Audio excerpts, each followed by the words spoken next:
ಹೇಗಿದ್ರೆ ನಾವು ಒಪ್ಪಿ sir first picture direction ಟೈಮಲ್ಲಿ? ನಂಬಕ್ಕೆ ಆಗಲ್ಲ.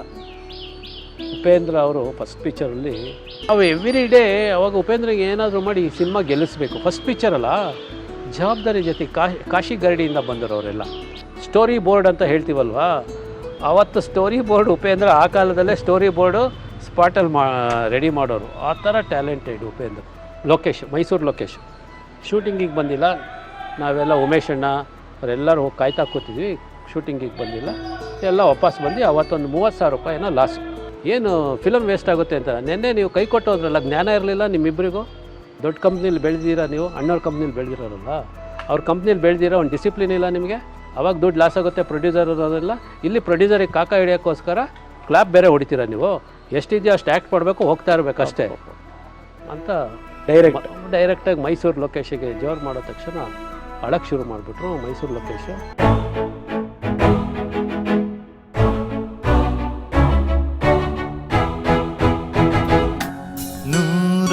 ನೂರೊಂದು ನೆನಪು. ಆಗಲೇ ಅಲ್ಲಿ ಈ ಗಾಸಿಪ್ ಅಂತೀವಲ್ಲ, ಆ ಥರ ಇವನು ಸಿನಿಮಾದಲ್ಲಿದ್ದಾನೆ, ಯಾರನ್ನ ನೋಡ್ಕೊಂಡಿರಬೇಕು. ಅದಕ್ಕೆ ಮೊದಲೇ ಶಿವಮೊಗ್ಗದಲ್ಲಿ ಇರ್ತಾ ನನಗೆ ಸಿಕ್ಕಾಪಟ್ಟೆ ಫ್ರೆಂಡ್ಸ್ಗಳು ಅವರು ಇವರು ಎಲ್ಲ ಜಾಸ್ತಿ, ಹುಡುಗರು ಹುಡುಗಿಯರೆಲ್ಲ ಒಟ್ಟಿಗೆ ಇರ್ತಿದ್ವಲ್ಲ. ಇವನು ಸಿನಿಮಾದಲ್ಲಿ ಇವನಿಗೆ ಇಷ್ಟ ಇಲ್ಲ ಅಂತ ಕಾಣುತ್ತೆ, ಅದಕ್ಕೆ ಬಂದಿಲ್ಲ. ಅವಾಗ ಹೇಳಿದೆ, ಹೋಗಿದ್ದೆ, ಇಲ್ಲ ಈ ಥರ ಪ್ರಾಬ್ಲಮ್ ಇತ್ತು, ಲೆಟ್ರು ಬರೆಯೋಣ ಅಂದರೆ ಅದು 2 ದಿವಸ ಆಗುತ್ತೆ ಬರೋದು, ಇದು ಏನು ಮಾಡೋದು, ನನಗೆ ಈ ಥರ ನಮ್ಮ ಪ್ರೊಡ್ಯೂಸರ್ ಬಂದು ಇದು ಮಾಡಿದ್ರು ಅಂತ. ಹೌದಾ, ಹೋಗಲಿ ಬಿಡು, ಹಂಗಾರೆ ಒಂದು ಕೆಲಸ ಮಾಡು, ಮದುವೆ ಹಿಂದಿನ ದಿವಸನೇ ಎಂಗೇಜ್ಮೆಂಟ್ ಇಟ್ಕೊಳ್ಳೋಣ ಅಂತ. ಕೊನೆಗೆ ಅವ್ರ ಮನೆಗೆ ಹೋಗಿ ತೀರ್ಥಹಳ್ಳಿಗೆ ಹೋಗಿ ಮಾತಾಡ್ಸ್ಕೊಂಡು ಎಲ್ಲ ಹೇಳಿ ಬಂದು ಆಮೇಲೆ ನನ್ನ ಮದುವೆ, ಅದಾದಮೇಲೆ ನನ್ನ ಮದುವೆ ಆಗಿದ್ದು. ಮೇಡಮ್ ಹೆಸ್ರೇನಣ್ಣ? ಮೇಡಮ್ ಹೆಸ್ರೇನು? ಚೇತನ ಅಂತ.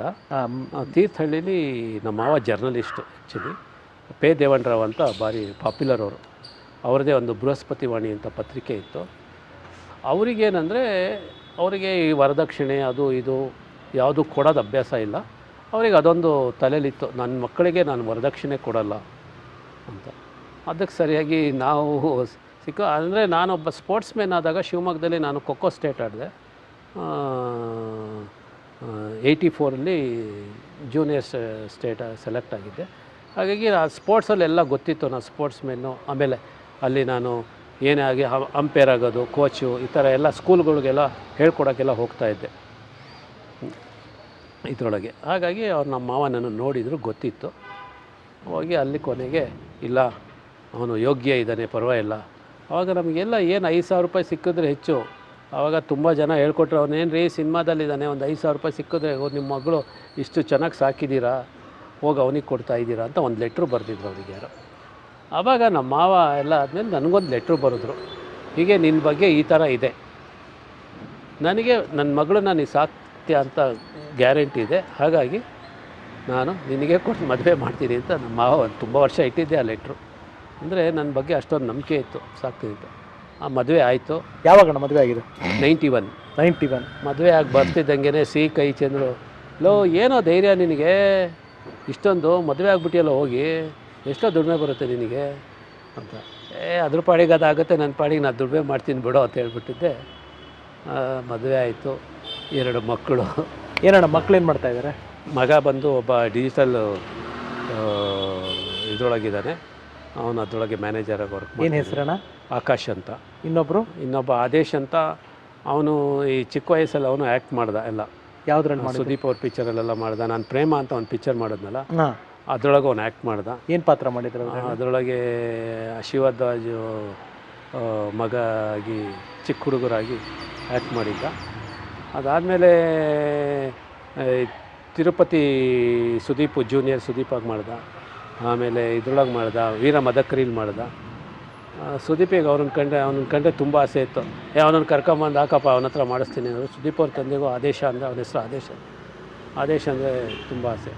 ಆಮೇಲೆ ಹೈಸ್ಕೂಲ್ ಆಗ್ತಿದ್ದಂಗೆ ಅದಕ್ಕೆ ಗೌರಿಶಂಕರ್ ಕ್ಯಾಮ್ರಾಮ್ಯಾನು. ಸೊ ಮದುವೆ ಆಯಿತು. ಮದುವೆ ಆದಮೇಲೆ ಲೈಫ್ ಹೇಗಿತ್ತಣ್ಣ? ಮದುವೆ ಆದಮೇಲೆ ಹೇಗೆ ಅಂದರೆ, ನನಗೆ ಮದುವೆ ಆಗಿ ಬಂದೆ ಕೈ ತುಂಬ ಕೆಲಸ. ಒಂದು ಪಿಕ್ಚರ್ ಆಗ್ತಿದ್ದಂಗೆ ಇನ್ನೂ 2 ಪಿಕ್ಚರು ರೆಡಿ ಇರೋದು, ಕರಿಯೋರು ಎಲ್ಲ. ನನಗೆ ಈ ಬರೋದಲ್ಲಿ ನಾನು ಡೈರೆಕ್ಟ್ರ್ ಆಗಬೇಕು, ಡೈರೆಕ್ಷನ್ ಮಾಡಬೇಕು ಅಂತ ಯೋಚನೆ ಮಾಡೋಕ್ಕೆ ನನಗೆ ಟೈಮ್ ಬಿಡಲಿಲ್ಲ ನನಗೆ, ಅಥವಾ ನನ್ನ ದುರಾದೃಷ್ಟನ. ಯಾಕಂದರೆ ಸುತ್ತಮುತ್ತ ಆ ಥರ ಎಲ್ಲರ ಜೊತೆನೂ ಕೆಲಸಕ್ಕೆ ಶುರು ಮಾಡಿದೆ. ಅಲ್ಲಿ ನೆಕ್ಸ್ಟು ರಾಣಿ ಮಾರಾಣಿ ಮಾಡಿದಾಗ ಅಲ್ಲಿ ಅಂಬರೀಷ್ ಪರಿಚಯ ಆಯಿತು, ಶಶಿಕುಮಾರ್ ಪರಿಚಯ ಆಯಿತು. ಹೇಳಿ ಅಣ್ಣ, ಅಂಬರೀಷು ಶಶಿಕುಮಾರ್ ಅವ್ರ ಒಡನಾಟ. ಅವರು ಅಂಬರೀಷ್ ಅವ್ರೇನು ಡಬ್ಬಿಂಗ್ದಕ್ಕೆ ನೀವು ಕರೆಕ್ಷನ್ ಹೇಳಿದ್ದು ಅಂತಲ್ಲ? ಅದು ದಿಗ್ಗಜರಲ್ಲಿ ಅದೊಂದು ಅಂದರೆ ಭಕ್ತಾಸ ಸ್ಕೂಲ್ ಅಲ್ವಾ, ನಮಗೊಂದು ನಾನ್ಸಿಂಗ್ ಒಂದು ಲೈನ್ ಆದರೂ ನನಗೆ ಕ್ಲೀನಾಗಿ ಗೊತ್ತಾಗೋದು. ಎಡಿಟಿಂಗ್ ಸೆನ್ಸ್ ಇದ್ದಿದ್ರೆ, ಎಡಿಟಿಂಗ್ ಸೆನ್ಸು ಬೇಸಿಕಲಿ ನಾನೊಬ್ಬ ಆರ್ಟಿಸ್ಟ್ ಬೇರೆ ಆಗಿರೋದ್ರಿಂದ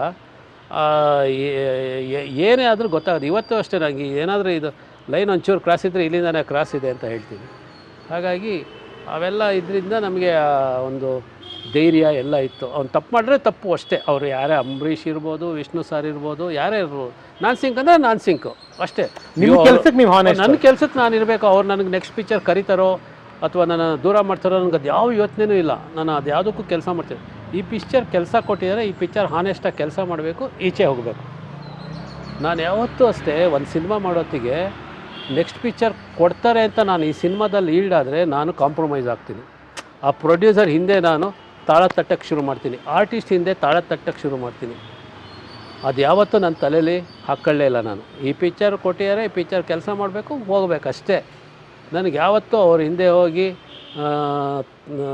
ಅವರಿಗೆ ಮಸ್ಕ ಹೊಡ್ಕೊಂಡು ನೀವೇ ಇಂದ್ರ ನೀವೇ ಚಂದ್ರ ಅನ್ನೋಕ್ಕೆ ಬರಲಿಲ್ಲ ನನಗೆ. ಹಾಗಾಗಿ ಇವತ್ತಿಗೂ ಹಾಗೇ ಇದ್ದೀನಿ ನಾನು. ಬಟ್ ನನಗೆಲ್ಲೂ ಯಾರೂ ರಿಪೀಟೇ ಅದೇ ಎಲ್ಲರ ಹತ್ರನೂ.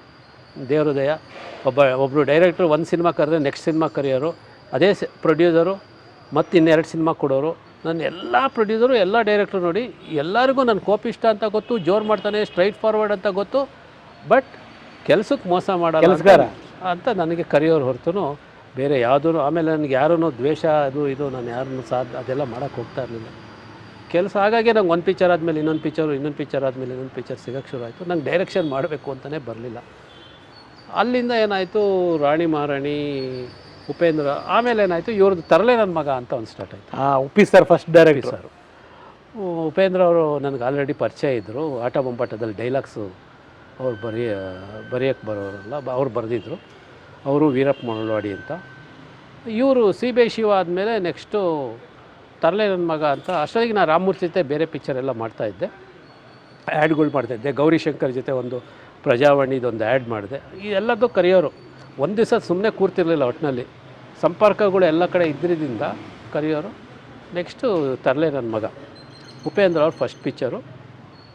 ಅದು ಬಾಬು ಅವರು ಉಪೇಂದ್ರ ಅವ್ರ ಮನೆಗೆ ಬಂದಾಗ ಒಂದು 4 ಲೈನ್ ಕತೆ ಹೇಳ್ತಿದ್ದಂಗೆ ಬಾಬು ಅವರು ಈ ಕತೆ ಸೂಪರಾಗಿ ಫುಲ್ ಕತೆನೇ ಕೇಳಿಲ್ಲ ಅವರು. ಹೌದು, ಆ ಜನಾರ್ದನ್ ಅವರು ಜಾಮೂನ್ ಅನ್ನೋರ್ಗೂ ಮಾತ್ರ ಕೇಳಿದ್ದು, ಫುಲ್ ಕತೆ ಕೇಳಿಲ್ಲ. ಅವರಿಗೆ ಫುಲ್ ಕಾನ್ಫಿಡೆಂಟು. ಬಾಬು ಮಹಾನ್ ಬ್ರೈನಿ ಫೆಲೋ, ಮಹಾನ್ ಬುದ್ಧಿವಂತ. RS ಗೌಡ್ರು ಅಷ್ಟೇ, ಅವರೆಲ್ಲ ಸಿಸ್ಟಮ್ಯಾಟಿಕ್ಕು. ಇವತ್ತಿಗೂ ಅಷ್ಟೇ ಏನೇ ಆಗಲಿ RS ಗೌಡ್ರು ಅವರು ತುಂಬ ಒಳ್ಳೆಯ ಗುಣ ಅಂದರೆ RS ಗೌಡ್ರಲ್ಲಿ ಅವ್ರಿಗೆ ಯಾರಿಗೂ ಮೋಸ ಮಾಡಿ ಗೊತ್ತಿಲ್ಲ, ಸುಳ್ಳು ಹೇಳಿ ಗೊತ್ತಿಲ್ಲ. ಹಾನೆಸ್ಟಾಗಿ ನಂತರನೇ ಎದುರಿಗೆ ಸ್ಟ್ರೈಟಾಗಿ ಮಾತಾಡ್ಬಿಡ್ತಾರೆ, ನಿಷ್ಠುರ ಆಗ್ಬಿಡ್ತಾರೆ. ಖಂಡಿತವಾದಿ ಲೋಕವಿರೋಧ. ಆಮೇಲೆ ದುಡ್ಡಿಂದು ಲೆಕ್ಕಾಚಾರ ಅದು ಇರಬೇಕು. ಒಬ್ಬ ಮನುಷ್ಯ ಉದ್ಧಾರ ಆಗಬೇಕು ಅಂದರೆ ನಮ್ಮ ಥರ ಇರಬಾರ್ದು. ಆ ಥರದ್ದು ಇದ್ರೇ ದುಡ್ಡು ಮಾಡೋಕ್ಕೆ ಸಾಧ್ಯ. ಹಾಗಾಗಿ ಅವ್ರ ಲೆವೆಲಿಗೆ ಅವ್ರು ಕರೆಕ್ಟ್ RS ಗೌಡ್ರು. ಅವ್ರ ಜೊತೆನೂ ಸುಮಾರು ಸಿನಿಮಾ ಮಾಡಿದೆ. ಹಾಗಾಗಿ ಉಪೇಂದ್ರ ಅವ್ರ ಜೊತೆ ಅಲ್ಲಿ ಒಡನಾಟ ಸ್ಟಾರ್ಟ್ ಆಯಿತು. ಹೇಗಿದ್ರಣ್ಣ Uppi sir first picture direction ಟೈಮಲ್ಲಿ? ನಂಬಕ್ಕೆ ಆಗಲ್ಲ. ಉಪೇಂದ್ರ ಅವರು ಫಸ್ಟ್ ಪಿಕ್ಚರಲ್ಲಿ ಹೇಗೆ ಅಂದರೆ ನಾವು ಆ ಪಿಕ್ಚರಿಗೆ ನೋಡಿ ವಿ ಮನೋಹರು, ಮುರಳಿ ಮೋಹನ್, ನಾನು 3 ಜನ. ನಾನು ಅಸೋಸಿಯೇಟು. ವಿ ಮನೋಹರು ಆವಾಗ ಮ್ಯೂಸಿಕ್ಕಿಗೆ ಅದಕ್ಕೆ ಹೋಗೋರು, ಕ್ಲಾಸಿಕ್ ಕಲಿಯೋಕ್ಕೆ ಹೋಗೋರು. ಅವರು ಕಾಸ್ಟ್ಯೂಮ್ ಕಂಟಿನ್ಯೂಟಿ ಬರ್ಕೊಳ್ಳೋದು. ಇವನು ಮುರಳಿ ಎಡಿಟಿಂಗ್ ರಿಪೋರ್ಟ್ ಬರೆಯೋದು. ನಾವು ಎವ್ರಿ ಡೇ ಅವಾಗ ಉಪೇಂದ್ರಿಗೆ ಏನಾದರೂ ಮಾಡಿ ಸಿನಿಮಾ ಗೆಲ್ಲಿಸ್ಬೇಕು. ಫಸ್ಟ್ ಪಿಕ್ಚರಲ್ಲ, ಜವಾಬ್ದಾರಿ ಜೊತೆ ಕಾಶಿ ಗರಡಿಯಿಂದ ಬಂದರು ಅವರೆಲ್ಲ, ಕಾಶಿನಾಥ್ ಅವ್ರ ಗರಡಿಯಿಂದ ಬಂದರು. ಹಾಗಾಗಿ ಸ್ಕ್ರಿಪ್ಟ್ ನಾವು ಡೈಲಿ ಇಟ್ಕೊಳ್ಳೋದು. ಲೊಕೇಶನಿಗೆ ಹೋಗ್ತಿದ್ವಿ ಶೂಟಿಂಗ್, ಯಾವಾಗಲೂ 1 ತಿಂಗಳು ಬಿಟ್ಟು ಅಲ್ಲಿ ನಾವು ನಿಂತ್ಕೊಳ್ಳೋದು. ನೀ ಇಲ್ಲಿಲ್ಲು ಕ್ಯಾಮ್ರಾ ಇಲ್ಲಿರುತ್ತೆ, ಬಾ ಹಿಂಗೆ ಆ್ಯಕ್ಟ್ ಮಾಡೋದು, ಬರೋದು, ಅಲ್ಲೇ ಬರ್ಕೊಳ್ಳೋದು, ಕ್ಯಾಮ್ರಾ ಆ್ಯಂಗಲ್ ಬರ್ಕೊಂಡು ಇಮ್ಮಿಡಿಯೇಟಾಗಿ ಮನೋರು ಬರ್ಕೊಂಬಿಡೋರು ಒಂದು ಬುಕ್ಕಲ್ಲಿ. ಕ್ಯಾಮ್ರಾ ಇಲ್ಲಿರುತ್ತೆ, ಆರ್ಟಿಸ್ಟ್ ಇಲ್ಲಿರ್ತಾರೆ, ಜನಾರ್ದನ್ ಇರ್ತಾರೆ, ಜಗ್ಗೇಶ್ ಇಲ್ಲಿರ್ತಾರೆ, ಈ ಥರ ಎಲ್ಲ. ಆ ಸಿನಿಮಾ ಆ ಥರ ಒಂದು ಪ್ರಿಪ್ರೇಷನ್ನು. ಇವತ್ತೇನು ನಾವು ಏನಂತೀವಿ ಸ್ಟೋರಿ ಬೋರ್ಡ್ ಅಂತ ಹೇಳ್ತೀವಲ್ವಾ, ಆವತ್ತು ಸ್ಟೋರಿ ಬೋರ್ಡ್ ಉಪೇಂದ್ರ ಆ ಕಾಲದಲ್ಲೇ ಸ್ಟೋರಿ ಬೋರ್ಡು ಸ್ಪಾಟಲ್ಲಿ ರೆಡಿ ಮಾಡೋರು. ಆ ಥರ ಟ್ಯಾಲೆಂಟೆಡ್ ಉಪೇಂದ್ರ. ಆ ಸಿನಿಮಾದಲ್ಲಿ ಅವರಿಗೆ ಯಾರ ಹತ್ರ ಕೆಲಸ ತಗೊಳ್ಳೋದು ಚೆನ್ನಾಗಿ ಗೊತ್ತಿತ್ತು. ಅಂದರೆ ಉಪೇಂದ್ರಂಗೆ ಇವಾಗ ಇದ್ದಷ್ಟು ಇಲ್ಲ, ಅವಾಗ ಒಂದು ಸ್ವಲ್ಪ ಹೆದರೋರು. ಯಾಕಂದರೆ ಫಸ್ಟ್ ಪಿಕ್ಚರಲ್ಲ, ಆರ್ಟಿಸ್ಟ್ ಏನಾದರೂ ಅಂದ್ಬಿಟ್ರೆ ಕೈ ಕೊಡ್ತಾರೆ, ಏನಾದ್ರು ಆಗಿಬಿಟ್ರೆ ನನ್ನ ಸಿನಿಮಾ ನಿಂತೋಗ್ಬಿಡುತ್ತೆ ಅನ್ನೋದೊಂದಿತ್ತು. ಅದರೊಳಗೆ ಸಾಂಗುಗಳೆಲ್ಲ ಚೆನ್ನಾಗಿ ಆವಾಗ ನಮಗೆ ಅದಕ್ಕೆ ಆರಾಧನಾ ಶ್ರೀನಿವಾಸ್ ಅಂತ ಡಿಸ್ಟ್ರಿಬ್ಯೂಟ್ರು, ಅವರು ಅದಕ್ಕೆ ಇದು ಮಾಡಿದರು. ಬಾಬು ಅವರೆಲ್ಲ ಅವ್ರು ಆರಾಧನಾ ಶ್ರೀನಿವಾಸ್ ಏನು ಹೇಳಿದ್ರು ಅದು. ನಮಗೇನಂದರೆ ಇವರು ಅವಾಗ ಎಸ್.ಎ. ರಾಜ್ಕುಮಾರಿಗೇನು 5,000 ರೂಪಾಯಿ ಅಡ್ವಾನ್ಸ್ ಕೊಟ್ಟಿದ್ರು ಮ್ಯೂಸಿಕ್ ಡೈರೆಕ್ಟ್ರಾಗಿ. ನಾವೇ ಉಪೇಂದ್ರ ಏನಂದರೆ ಮನೋರನ್ನು ಮಾಡೋಣ, ಮನೋರು ನಮ್ಮ ಜೊತೆ ಇದ್ದಾರೆ, ಅವರನ್ನು ಮ್ಯೂಸಿಕ್ ಡೈರೆಕ್ಟ್ರಾಗಿ ಮಾಡೋಣ ಅಂತ ಹೇಳ್ಬಿಟ್ಟು ಆವಾಗ ಬಾಬು ಅವ್ರ ಹತ್ರ ಹಂಗೆ ಅಪ್ರೋಚ್ ಮಾಡಿದ್ರು. ಇಲ್ಲ ಅವರು ಆರಾಧನಾ ಶ್ರೀನಿವಾಸ್ ಹೇಳಬೇಕು ಅಂತ, ನಾವು ಒಪ್ಪಿಸ್ತೀವಿ ಬಿಡಿ ಅಂತ ಆರಾಧನಾ ಶ್ರೀನಿವಾಸ್ ಹತ್ರ ಹೋದ್ವಿ. ಸರ್ ನಿಮಗೆ ಮ್ಯೂಸಿಕ್ ಡೈರೆಕ್ಟರ್ ಇಂಪಾರ್ಟೆಂಟಾ, ಸಾಂಗ್ ಹಿಟ್ ಆಗೋದು ಇಂಪಾರ್ಟೆಂಟಾ ಅಂದರು. ಇಲ್ಲ ನಂಗೆ ಸಾಂಗ್ ಹಿಟ್ ಆಗೋದು ಇಂಪಾರ್ಟೆಂಟ್. ಹಂಗಾರೆ ನಮ್ಮ ಮನೋರು ಅಂತಿದ್ದಾರೆ ನಮ್ಮ ಜೊತೆ, ಇವರನ್ನು ಮ್ಯೂಸಿಕ್ ಡೈರೆಕ್ಟ್ರು ಮಾಡ್ತೀನಿ ಅಂತ ಅವರನ್ನು ಮ್ಯೂಸಿಕ್ ಡೈರೆಕ್ಟ್ರು ಮಾಡಿದ್ರು. ಆ ಸಿನಿಮಾ ಸಾಂಗ್ಗಳೆಲ್ಲ ಕೇಳಿದ್ದೀರ ನೀವು. ಆ ಸಿನಿಮಾದಲ್ಲಿ ಒಂದು ಇನ್ಸಿಡೆಂಟ್ ಹೇಳಬೇಕು ಅಂದರೆ ಕ್ಲೈಮ್ಯಾಕ್ಸಲ್ಲಿ ಈ ಕೂಡ್ಲಿ ಅಂತನೋ ಎಲ್ಲೋ ಕೂಡ್ಲಿ ಅಂತ ಅಲ್ಲಿ ಒಂದು ದೇವಸ್ಥಾನದಲ್ಲಿ ಶೂಟಿಂಗು ಎಲ್ಲ ಹೋಗಿದ್ದೀವಿ ನಾವು. ಹೋಗಿದ್ರೆ ಕರೆಕ್ಟಾಗಿ ಅವತ್ತು ಹೊನ್ನಳ್ಳಿ ಕೃಷ್ಣ ಇವರು ಇಬ್ಬರು ಬಂದಿಲ್ಲ, ಮೈಸೂರು ಲೋಕೇಶ್ ಶೂಟಿಂಗಿಗೆ ಬಂದಿಲ್ಲ. ನಾವೆಲ್ಲ ಉಮೇಶ್ ಅಣ್ಣ ಅವರೆಲ್ಲರೂ ಹೋಗಿ ಕಾಯ್ತಾ ಕೂತಿದ್ವಿ, ಶೂಟಿಂಗಿಗೆ ಬಂದಿಲ್ಲ. ಎಲ್ಲ ವಾಪಸ್ ಬಂದು ಅವತ್ತೊಂದು 30,000 ರೂಪಾಯಿನ ಲಾಸು ಅವತ್ತಿಂದಿದ್ದು. ನನ್ನ ತಲೆಯಲ್ಲಿ ಕೂತ್ಬಿಡ್ತು, ಪ್ರೊಡ್ಯೂಸರಿಗೆ ಲಾಸ್ ಆಗೋಯ್ತಲ್ಲ, ಇವ್ರು ಇನ್ ಟೈಮಿಗೆ ಬರಲಿಲ್ಲ. ನಾವೆಲ್ಲ ಕೂತಿದ್ವಿ, ನಾವು ಟೆಕ್ನಿಷಿಯನ್ನು ನಾವು ಹೋಗೋದು, ಇವ್ರು ಯಾಕೆ ಬರಲಿಲ್ಲ, ಇವ್ರು ಏನು ಮಾಡಿದ್ದಾರೆ, ಯಾವುದೋ ಡ್ರಾಮಕ್ಕೆ ಒಪ್ಕೊಂಬಿಟ್ಟು ಅಲ್ಲಿ ದುಡ್ಡು ಸಿಗುತ್ತೆ ಅಂತ ಹೋಗ್ಬಿಟ್ಟಿದ್ದಾರೆ. ಈ ಪಿಕ್ಚರಲ್ಲಿ ಏನಾಗೋದು ಅಂದರೆ ನಮ್ಮ ಪ್ರೊಡ್ಯೂಸರ್ಗಳು, ಯಾಕಂದರೆ ನೆಗೆಟಿವ್ ಅವರು ತುಂಬ ಕಷ್ಟಪಟ್ಟು ಅವರು ಚಿಕ್ಕ ವಯಸ್ಸಲ್ಲೇ ಸಾಧನೆ ಮಾಡಿದ್ದಾರೆ. ಬಾಬು ಆಗಲಿ ರಾಮಸ್ವಾಮಿ ಆಗಲಿ, ಅದಕ್ಕೆ ಅಪ್ರಿಷಿಯೇಟ್ ಮಾಡಬೇಕು. ಅವ್ರಿಗೆ ಯಾವ ಬ್ಯಾಕ್ಗ್ರೌಂಡ್ ಇಲ್ಲ, ಸಿನಿಮಾ ಬ್ಯಾಕ್ಗ್ರೌಂಡ್ ಇಲ್ಲ, ಫೈನಾನ್ಷಿಯಲಿ ಯಾರು ಬ್ಯಾಕ್ಗ್ರೌಂಡ್ ಇಲ್ಲ. ಅಂಥದ್ರೊಳಗೆ ಅವ್ರು ಆ ಸಿನಿಮಾ ಮಾಡಿದ್ದಾರೆ. ನನ್ನ ತಲೆಯಲ್ಲಿ ಅದು, ಇವರೆಲ್ಲ ಕಷ್ಟಪಟ್ಟು ಒಂದು ಸಿನಿಮಾ ಮಾಡ್ತೀರಾ, ಎಲ್ಲೂ ದುಡ್ಡು ವೇಸ್ಟ್ ಆಗಬಾರ್ದು. ಅಲ್ಲಿ ನೆಕ್ಸ್ಟ್ ಡೇ ಎಲ್ಲ ಬಂದರು, ಶೂಟಿಂಗ್ ಎಲ್ಲ ಸ್ಟಾರ್ಟ್ ಆಯಿತು. ಶೂಟಿಂಗ್ ಎಲ್ಲ ಸ್ಟಾರ್ಟ್ ಆದಮೇಲೆ ಅವಾಗ ನೆಗೆಟಿವ್ ಅಲ್ವಾ, ನಮಗೆ ಪಕ್ಕಾ ಮಾನಿಟರ್ ಮಾಡಿಬಿಟ್ಟು ಮಾಡ್ತಿದ್ದೆ, ಯಾಕಂದರೆ ಎಲ್ಲೂ ಸಿನಿಮಾ ವೇಸ್ಟ್ ಆಗಬಾರ್ದು ಅಂತ. ಅಷ್ಟೊತ್ತಿಗೆ ಅವರು ಒಂದು ಟೇಕ್ ಆಯಿತು. ಒಂದು ಟೇಕ್ ಆಗ್ತಿದ್ದಂಗೆ ಎಲ್ಲ ಸೂಪರ್ ಅಂತ ಕ್ಲಾಪ್ ತಟ್ಟಕ್ಕೆ ಶುರು ಮಾಡಿದ್ರು. ಉಪೇಂದ್ರ ಅವರು ನನ್ನ ಮುಖ ನೋಡಿದ್ರು, ಗೊತ್ತಾಗೋಯ್ತು 1 ಮೋರ್ ಮಾಡಬೇಕು ಅಂತ. ಏನು ಮಾಡಿದ್ವಿ, 1 ಮೋರ್ ಮಾಡೋಣ ಅಂದರು ಉಪೇಂದ್ರ ಅವರು. ಹಂಗಂತಿದ್ದಂಗೆ ಮೈಸೂರು ಲೋಕೇಶ್ ಅವರು, ಏನು ರೀ ಚೆನ್ನಾಗಿ ಬಂದಿದ್ದೆಯಲ್ರಿ, ಸುಮ್ಮನೆ ಫಿಲಮ್ ವೇಸ್ಟ್ ಆಗುತ್ತಲ್ರಿ ಅಂದರು. ಅಷ್ಟೇ ಸರ್. ನಂಗೆ ಇದ್ದಕ್ಕಿದ್ದಂಗೆ ರೈಸ್ ಆಗೋಯ್ತು. ಬುದ್ಧಿಗಿದ್ದೇನು ರೀ ನಿಮಗೆ, ಏನು ರೀ ನೀವು 1 ಮೋರ್ ಮಾಡಿದ್ರೆ ಇಂಪ್ರೂವ್ಮೆಂಟಿಗೋಸ್ಕರ 1 ಮೋರ್ ಅಂತಿರೋದು, ಏನು ಫಿಲಮ್ ವೇಸ್ಟ್ ಆಗುತ್ತೆ ಅಂತ. ನೆನ್ನೆ ನೀವು ಕೈ ಕೊಟ್ಟೋದ್ರಲ್ಲ, ಜ್ಞಾನ ಇರಲಿಲ್ಲ ನಿಮ್ಮಿಬ್ಬರಿಗೂ. ದೊಡ್ಡ ಕಂಪ್ನಿಲಿ ಬೆಳೆದಿದ್ದೀರಾ ನೀವು, ಅಣ್ಣವ್ರ ಕಂಪ್ನಿಲಿ ಬೆಳೆದಿರೋರಲ್ಲ, ಅವ್ರ ಕಂಪ್ನಿಲಿ ಬೆಳೆದಿರೋ ಒಂದು ಡಿಸಿಪ್ಲಿನ್ ಇಲ್ಲ ನಿಮಗೆ. ಅವಾಗ ದುಡ್ಡು ಲಾಸ್ ಆಗುತ್ತೆ ಪ್ರೊಡ್ಯೂಸರ್ ಅನ್ನೋದೆಲ್ಲ. ಇಲ್ಲಿ ಪ್ರೊಡ್ಯೂಸರಿಗೆ ಕಾಕ ಹಿಡಿಯೋಕ್ಕೋಸ್ಕರ ಕ್ಲಾಪ್ ಬೇರೆ ಹೊಡಿತೀರ ನೀವು. ಎಷ್ಟಿದೆಯೋ ಅಷ್ಟು ಆ್ಯಕ್ಟ್ ಮಾಡಬೇಕು, ಹೋಗ್ತಾ ಇರಬೇಕು ಅಷ್ಟೇ ಅಂತ ಡೈರೆಕ್ಟಾಗಿ ಮೈಸೂರು ಲೊಕೇಶಿಗೆ ಜೋರು ಮಾಡೋ ತಕ್ಷಣ ಅಳಕ್ಕೆ ಶುರು ಮಾಡಿಬಿಟ್ರು ಮೈಸೂರು ಲೊಕೇಶು. ಶೂಟಿಂಗ್ ಸ್ಟಾಪ್ ಆಗೋಯ್ತು. ಕಣ್ಣಲ್ಲಿ ನೀರು ಬಂತಲ್ಲ, ಇನ್ನೇನು ಮಾಡೋದು. ಅಷ್ಟೊತ್ತಿಗೆ ಉಪೇಂದ್ರ ಬಂದು, ಏನಮ್ಮ ನಿಂಗೆ ಬುದ್ಧಿ, ಏನಂಗೆ ಬೈದ್ಬಿಟ್ಟೆ ನೀನು ಆರ್ಟಿಸ್ಟಿಗೆ, ನೋಡಿ ಇವಾಗ ಏನು ಮಾಡೋದು, ಶೂಟಿಂಗ್ ನಿಂತೋಯ್ತು, ಏನು ಮಾಡೋದು. ಆಮೇಲೆ ಊಟ ಬ್ರೇಕ್ ಬಿಡ್ರಿ ಅಂದೆ. ಬ್ರೇಕ್ ಆಯಿತು, ಎಲ್ಲ ಊಟ ಆಯಿತು. ಊಟ ಮಾಡೋಕ್ಕೆ ಶುರು ಮಾಡಿದ್ಮೇಲೆ ಸೀದಾ ಪಾಡಿಗವ್ರು ಕೂತಿದ್ದು. ಅವನೇನು ಹಂಗೆ ಬೈತಾನೆ, ಪುಟ್ಟಣ್ಣನೇ ನಂಗೆ ಬೈದಿಲ್ಲ, ಇವನು ಹಂಗೆ ಬೈದ ಹಿಂಗೆ ಬೈದ ಅಂತ ಅವರವರೇ ಡಿಸ್ಕಷನ್ನು. ಹೊನ್ನಳ್ಳಿ ಕೃಷ್ಣ ಅವರೆಲ್ಲ.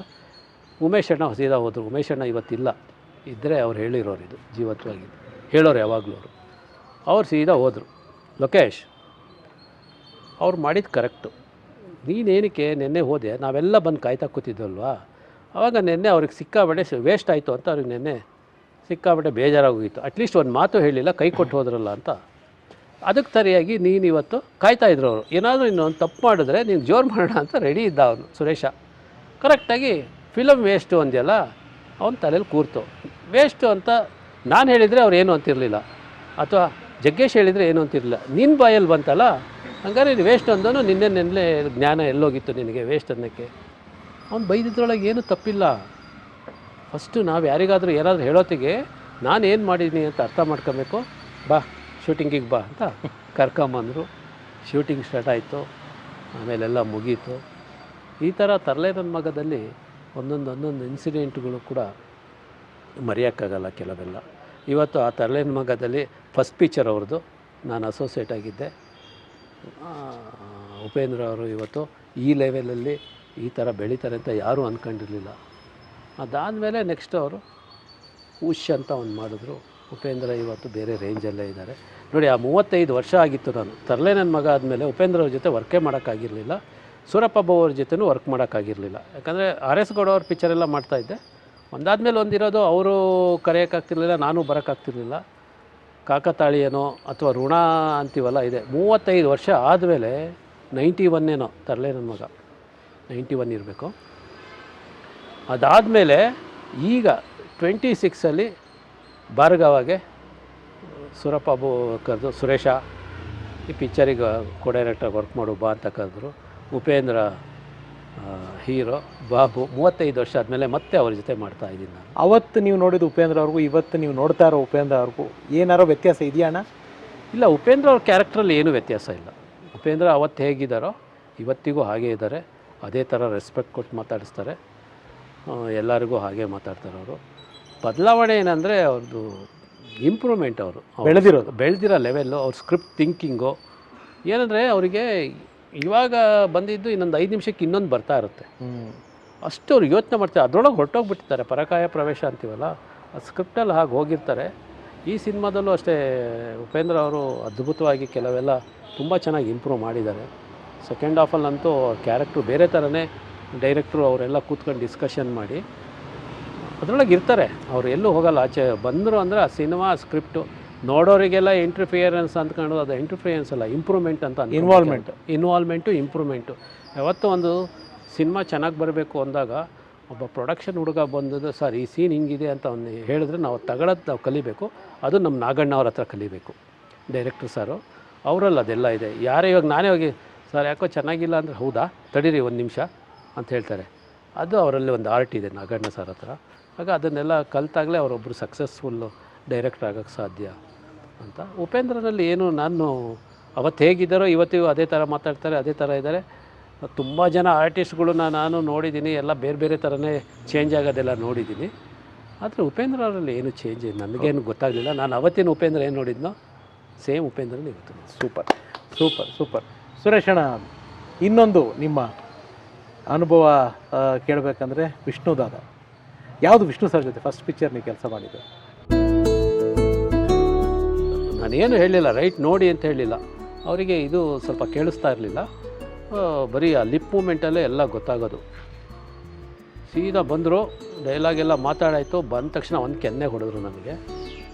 ಏನು ಎಲ್ಲರಿಗೂ ಶಾಕ್ ಆಗೋಯ್ತು, ಏನು ಕೆನ್ನೆ ಹೊಡೋದು ಇದ್ದಕ್ಕಿದ್ದಂಗೆ. ನನಗೆ ಒಂಥರ ಆಗೋಯ್ತು, ಅಳು ಬಂದುಬಿಡ್ತು. ಸೀದಾ ಆ ಕಡೆ ಹೋಗಿ ಅಳ್ತಾ ನಿಂತೆ.